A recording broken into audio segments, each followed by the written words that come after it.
Hello everyone, आज चाहिँ हाम्रो घरमा सेलरोटी पाक्दैछ।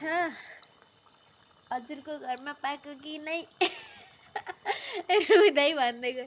हेर्नुहोस् त कति दामी भएको छ। तपाईँको घरमा यस्तो हुन्छ कि नै?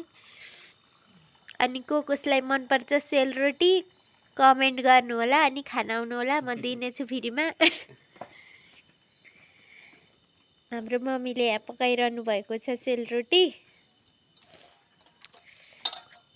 म त पुरै आँसु त लुरी दाउरा बनाऊ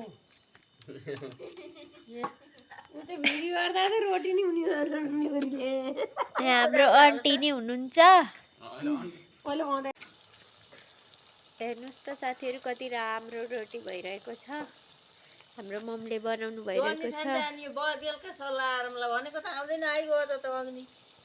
यहाँ हाम्रो आन्टीले चाहिँ दाउरा हालिहाल्नु भएको छ। यहाँ कति राम्रो रोटी भएको छ।